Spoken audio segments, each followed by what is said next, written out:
Ang nakakakain ako ng marami kapag lunch, lunch. Yan talaga ang kain ko na medyo marami, lunch. Pero pag breakfast, tinapay lang, okay na ako.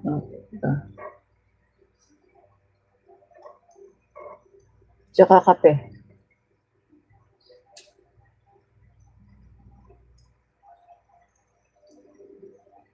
Kain po tayo.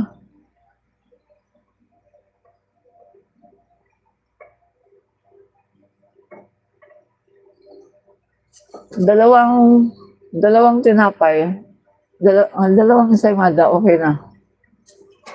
Busog na ako. Dalawang ensaymada.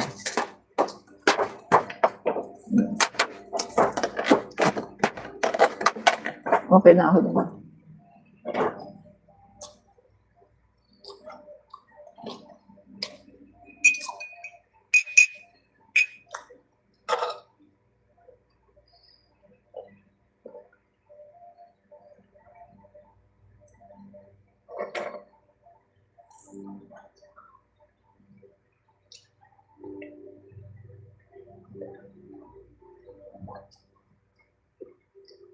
Sabi ni Kuro, BBM resign.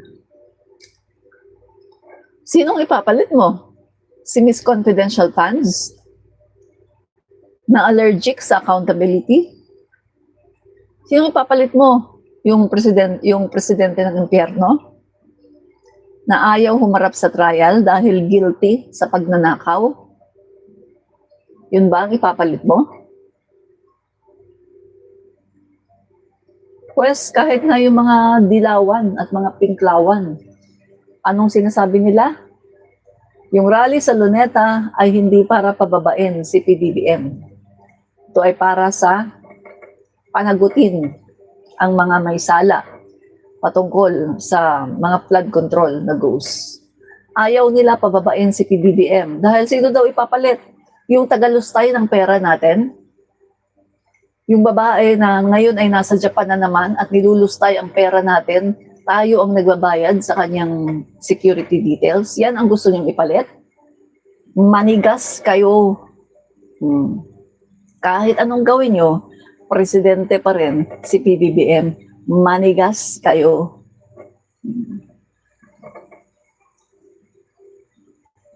Busin ko lang yung kape ko.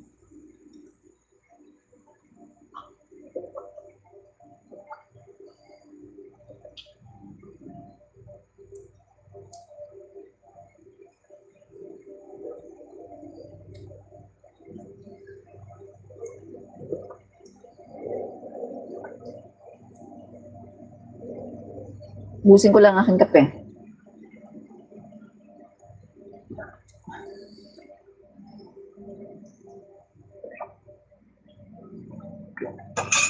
Yan, tapos na ang aking breakfast. Yan.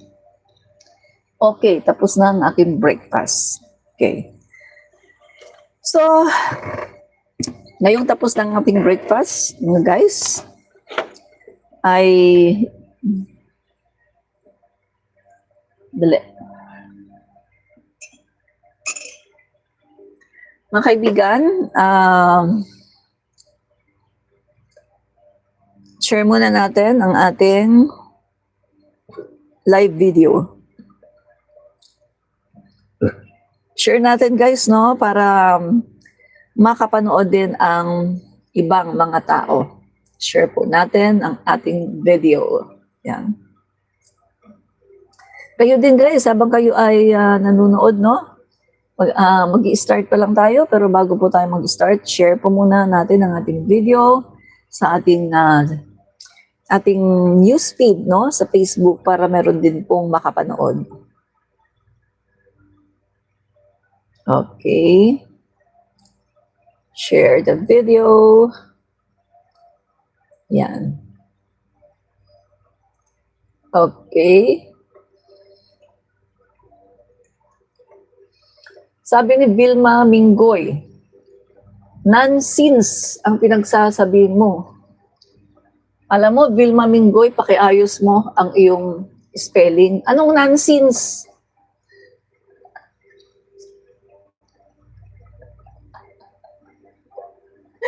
Ganyan ba talaga mga DDS? Bugok. Oy, mga DDS, pakitulungan nyo si Vilma Minggoy kung paano mag-spelling ng nonsense.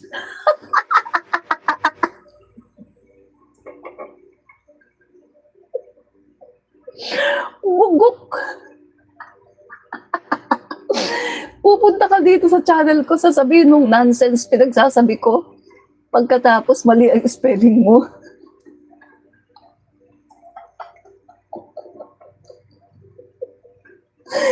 Oy, mga DDS, pakitulungan ninyo yung kasama ninyo si Vilma Minggoy. Nonsense pinagsasabi mo. Yung spelling niya ng nonsense, alam mo? N-O-N-E-S-I-N-C-E.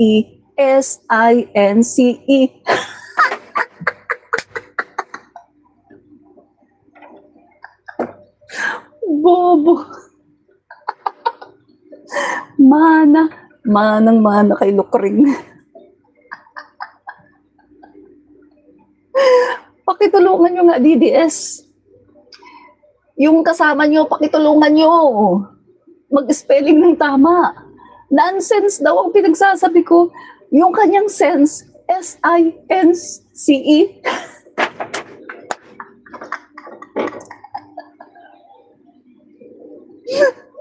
Umaga.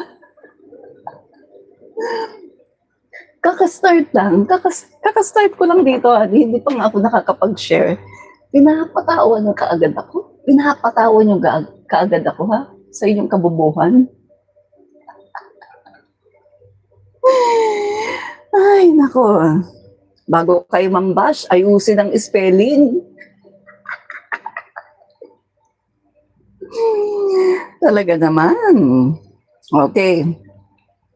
Sa 5 groups, share natin sa 5 groups. Yan. PBBM Legacy, Admin Reach, No Boundaries, PBBM Defender, 31 Million Movement, PBBM Loyal Members, PBBM The Best President of the Philippines. Yan, okay. So, na natin? Na-send na natin, no, sa mga group. Yan. Okay. So, okay na. Oy, nasa na yung hindi... ayusin mo na spelling mo, ha? Bago ka magsabi ng nonsense, ha? Nonsense daw. Ang nonsense niya, N-O-N-E-S-I-N-C-E. My God, bugok. Kayong mga DDS, ha? Mana talaga kayo kay Lukring. Bugok. Mambabash kayo, yun pala, mga bugok kayo, hindi kayo marunong mag-spelling. Simpleng nonsense, hindi alam. Bugok, mga DDS. Dali lang. Mga DDS, turuan ang inyong kasama. Turuan nyo yung kasama nyo na mag-spelling ng tama. Nakakahiya kayo. Mambabash kayo, hindi nyo alam ang spelling. Nakakahiya kayo, di ba? O yung isa pa, sino to? Nonsense.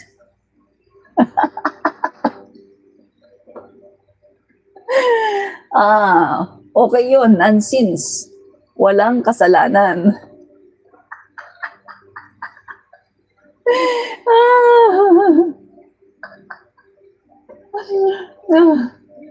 Sabi naman ni Kuro, turuan kita ng magandang asal.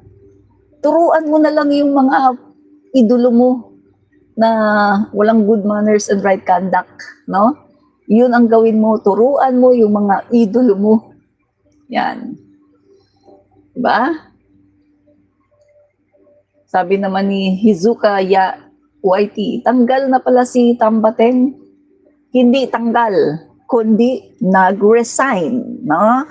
Iba yung tanggal sa nag-resign kasi meron siyang delikadesa, no? Nag-resign siya kahit na ayaw siyang ipa-resign ng kanyang mga kasamang mambabatas, pero nag-resign siya dahil Gusto niyang harapin ang investigasyon ng patas. Ayaw niya yung Speaker of the House siya, tapos may mga binabato sa kanya. Ayaw niya yun. Kasi pag Speaker of the House siya, medyo may hadlang sa investigasyon. Dahil Speaker siya eh. Meron tayong mga tinatawag na mga parliamentary courtesy, medyo mag-aalangan sila na imbitahin si Speaker kasi nga Speaker of the House, very powerful. Kaya bumaba siya para maging patas daw ang investigasyon at para walang masabi, no? Para talagang tutukan niya ang pagharap sa investigasyon kasi meron siyang delikadesa. Hindi siya katulad kay Sara na makapal ang muka. Ang tigas na muka, sing tigas ng asero. Mas matigas pa sa asero ang muka at ang kapal na muka ni Sara. Biruin mo, nasa Japan na naman. Nasa Japan na naman. At mind you dinideklara na nila na President of the Philippines. Mind you, ang kapal ng mukha. Habang ginigisa tayo sa sarili nating mantika, ginagamit ang taxpayers' money para sa kanyang security details. Ang kapal ng mukha. Habang tayo dito ay merong mga kinakaharap na problema, siya nandoon. Naninira sa gobyerno, naninira sa Pangulo, habang binabayaran natin ang kanyang security details. Ang kapal ng mukha. Pagdating niya dito, wala tayong makuhang benepisyo dahil wala siyang nakuhang investment kahit pisong duling. Dahil ang ginawa lang niya doon para sa sarili niyang interes, personal na lakad para sa paninira sa gobyerno at iangat ang kanyang sarili at pangangampanya para sa 2028. Ang kapal ng mukha, nakakadiri, nakakasuka. Diba? Yun ang katotohanan. Nakakadiri, nakakasuka. Yan ang Vice President. Makapal ang mukha. Tignan niyo yung itsura ng Vice President niyo. Nananaba, di ba? Kapal na ng mukha, ang taba. Yung katawan, ang lapad-lapad na katawan. Ang kapal ng katawan. Kain ng kain. Matakaw. Gluttons. Matakaw. Pera ng taong bayan, binabayad sa kanya. Sweldado natin, monthly, kumukubra ang Vice Presidente, pero hindi nagtatrabaho. Ang kapal ng mukha ng Vice Presidente. Walang kahihiyan, walang kaluluwa, buwaya. Buwaya ng Davao. Diba? Ang kapal ng mukha. Wala eh. Kahit anong gawin mong insulto sa kanya, kahit iniinsulto na siya ng sambayan ng Pilipino, pero talagang makapal ang kanyang mukha. Sobrang kapal ng kanyang mukha. Buwaya, the crocodile of Davao City. Yan siya. Si Lucreng. Diba? Si Lucreng, ang presidente ng impyerno. Lucreng, di ba? Yan yon, no? Sabi ni Janelle Colacion, sana nga maipakulong na lahat ng salot sa Pilipinas natin, Ma'am Admin Rich. Tumpak. Correct ka dyan. Mapapakulong yan. Dahil ngayon, sa panahon ni PBBM, ay talagang seryoso ang ating Pangulo na labanan ang korupsyon. Kita mo mga kaibigan, no? Sabi nga ni Tito Soto, sabi ni Tito Soto, tingnan nyo ha. Ito, pinost ko yung sinabi ni Tito Soto. Ang ganda eh. Okay. Yeah. Okay. I-ano natin yung sinabi dito ni Tito Soto. Okay. Ang sabi niya, okay. Ang catalyst dito, makinig makinig. Ang catalyst dito, yung nabuko sa Marcos administration, ang nangyari tuloy, when you look back, paglingon mo, matindi pala at doon pala nagsimula ang malalaki doon sa 2016 to 2022. Ito lang ang dahilan kung bakit nabuko at nabisto. So kumbaga, Sa Marcos administration, dahil sa ang ating Pangulo mismo ang nagbunyag ng lahat ng ito, siya mismo ang nakakita kasi tinignan niya in-inspection niya yung mga na-report sa kanya nakalagay completed. Completed daw yung mga proyekto, flood control projects na ibinigay sa kanya nakalagay completed. Di tinignan ng Pangulo, completed daw. Kasi na-curious siya, bakit bumabaha? Completed pala.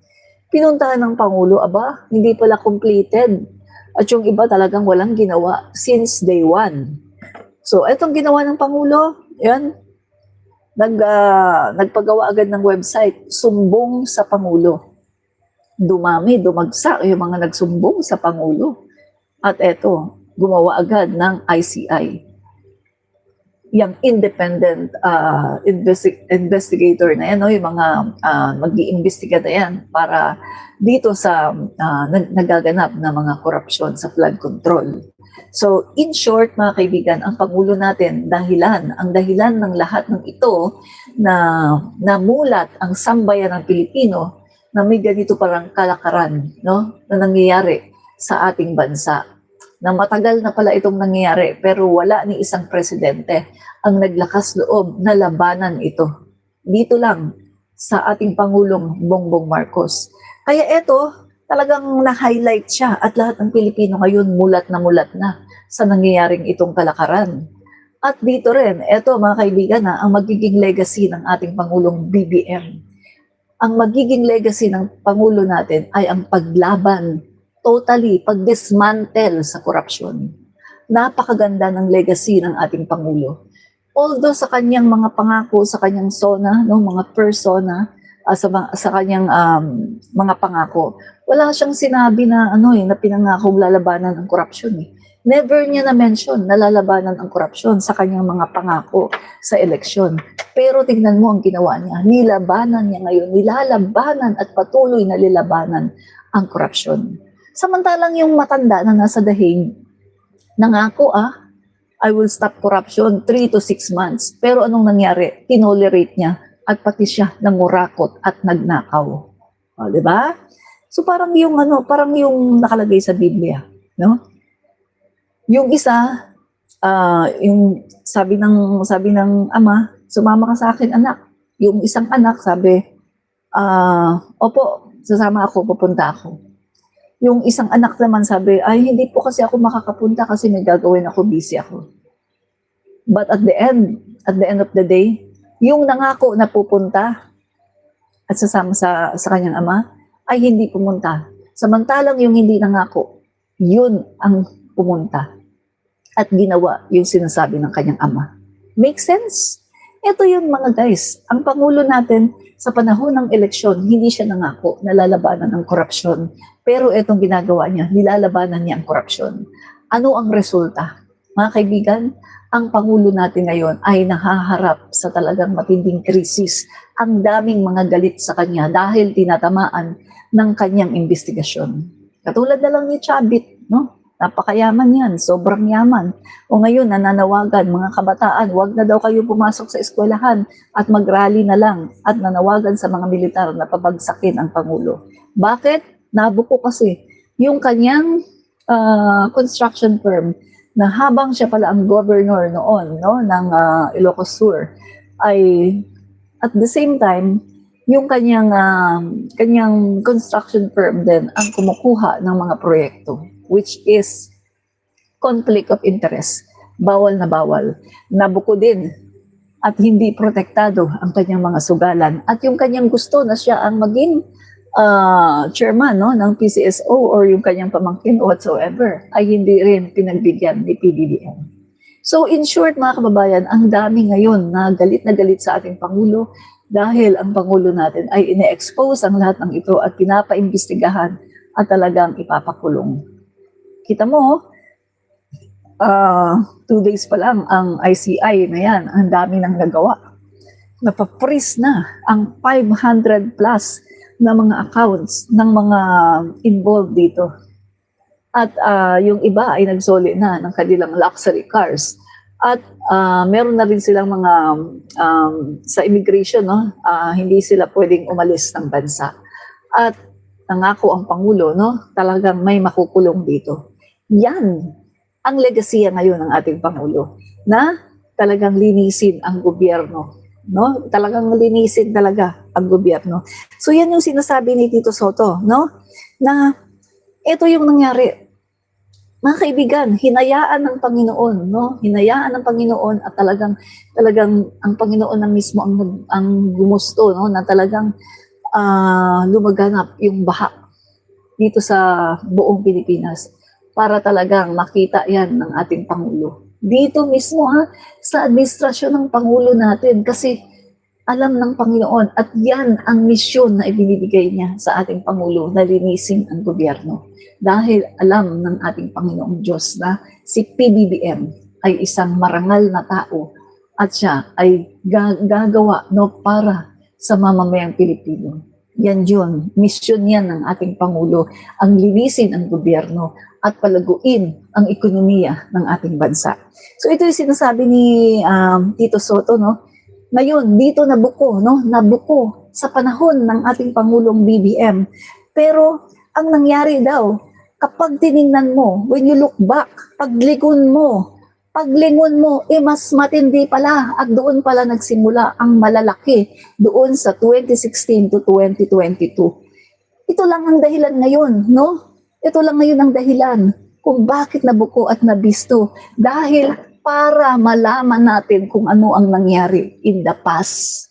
So kaya nga sinasabi ko, every roads lead to Duterte administration. Kaya ngayon mga kaibigan, ang daming galit sa ating Pangulo kasi nakita na ang mga kalokohan, mga kabalbalan ng mga tao sa past administration. Yun ang dahilan, mga kaibigan, no? Yan ang dahilan, no? Kaya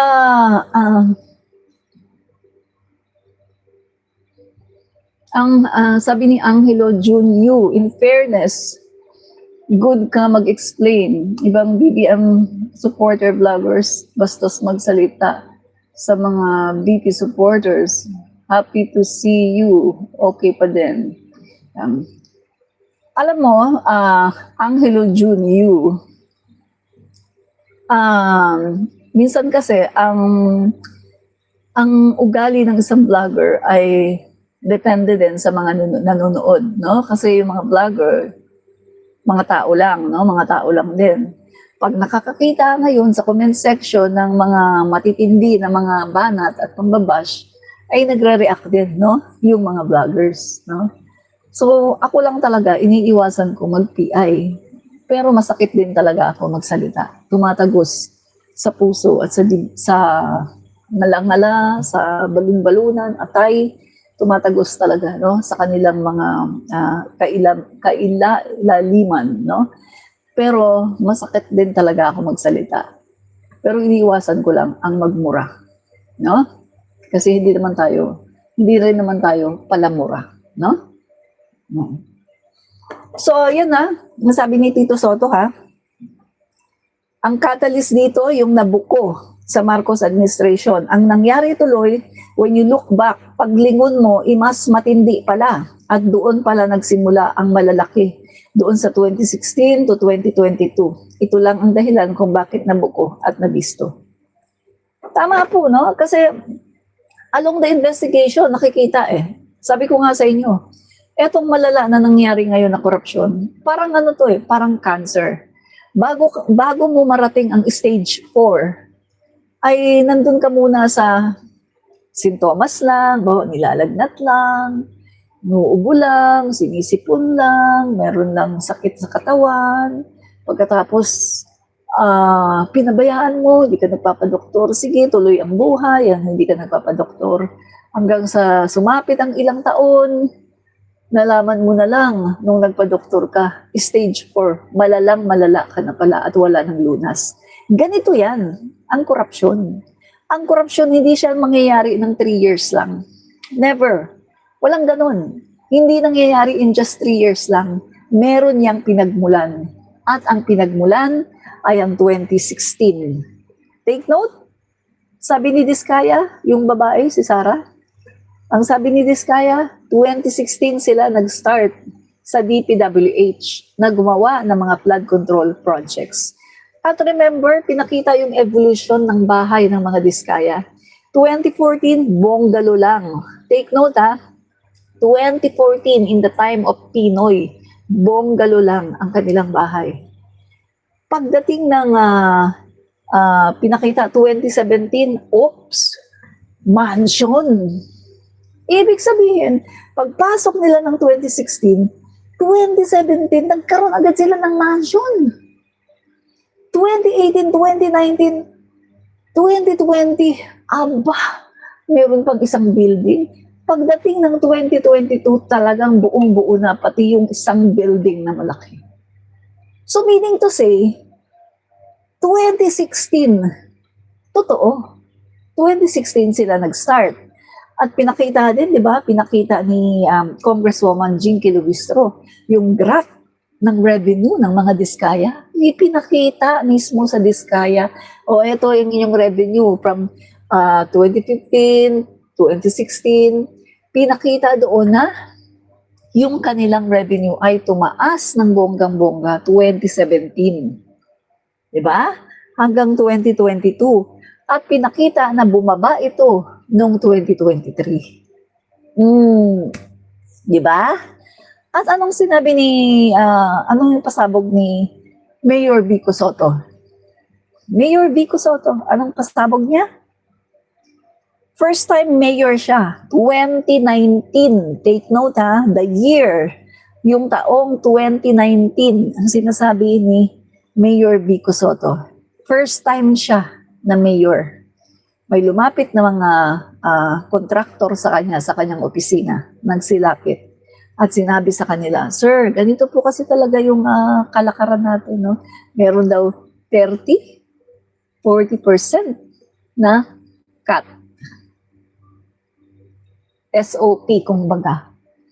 So meaning to say, yung sinasabi ni Diskaya na ngayon lang daw nanghihingi. Ngayon lang daw merong nanghihingi na mga politiko ay totally lies. Ito pala ay mga lies, mga kasinungalingan. Dahil si Mayor Vico Soto mismo ang nagsabi na 2019, pag upo niya, lumapit sa kanya ang mga contractors at nagsabi na, sir, kasi ganitong kalakaran natin, wala na pong bidding, ganyan-ganyan. Tapos meron daw 30 to 40% cut. SOP daw yun. So, huli, di ba? So, kaya yung mga nagsasabi dito ng mga DDS, no? Nung sa aking mga past na live, may mga nagsasabi na, ay, kaya naman malaki ang kita ng mga Diskaya noon kasi wala namang nangihingi. Ngayon lang naman yung 30 to 40%. Ano yung sinabi ni Mayor Vico Soto? 2019,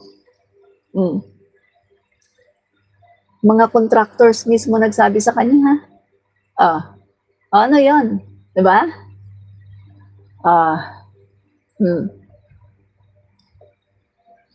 So, etong sasabihin ko sa inyo eto, hinayaan ito ng Panginoong Diyos Kasi nakita niya, alam niya na yung Pangulo natin ngayon ay may tunay, sincere sa pagmamahal sa bayan. Tunay na pagmamahal sa Pilipinas at mga Pilipino. Kaya ngayon niya inihayag ang lahat ng ito dahil talagang awang-awa na siya sa Pilipinas at sa mga Pilipino. Dahil kita mo, ang dami nating pera, ninanakaw lang ng mga contractors. Ninanakaw lang ng mga city engineers, district engineers. Kita nyo, milyon-milyon dinadala sa sugalan, dinadala sa casino, pinapatalo in just one night. Pagkatapos, kukumbra na naman sila ng milyon-milyon pagkatapos pupuntang casino, ipapatalo. So, ito mga kaibigan, talagang nakita na ng Panginoon na dapat na itong matuldukan. Kaya yan ang dahilan, naniniwala ako na ito ang misyon ng ating Pangulo. Ito ang magiging legasiya ng ating Pangulo, ang paglaban sa korupsyon. Diba? Kasi ang Pangulo natin, siya lang talaga ang presidente na talagang lumaban sa korupsyon. Dahil si Duterte, alam naman natin na hindi lumaban si Duterte sa korupsyon. Wala sa kanya ang paglaban sa korupsyon kay Duterte dahil hopeless po si Duterte. Ang sabi ni Duterte, hindi daw mawawala ang korupsyon, wala daw tao na makakapagtigil ng korupsyon. Yan po ang sinabi ni Duterte. 'Di ba? Okay mga kaibigan, no? Ito, ipakita ko sa inyo yung sinabi ni Duterte Okay. Ito po yung sinabi ni Duterte sa 2021 State of the Nation Address, no? Na wala daw pwedeng makapaglaban, no, sa korupsyon. Okay, pakita ko sa inyo mga kaibigan. Ito po ang sinabi ni Duterte, no? Okay, bcsc.gov.ph. Ito SONA 2021. Ito ang sinabi ni Duterte. But corruption, it's endemic in government. You cannot stop corruption. You cannot stop corruption. Yan po ang sabi ni Duterte, You cannot stop corruption. Nobody can stop corruption. Yan po ang sabi ni Duterte, mga kaibigan. You cannot stop corruption. Nobody can stop corruption. Ibig po sabihin, inamin po ni Duterte na inutil siya. Inutil siya. Hindi niya alam kung paano ang gagawin para itigil ang korupsyon. Hindi alam ni Duterte kung paano lalabanan ang korupsyon. Inutil po si Duterte. Inamin niya mismo sa kanyang SONA 2021 na siya ay inutil. Diba? Inutil po si Duterte. Inamin po niya na siya ay inutil.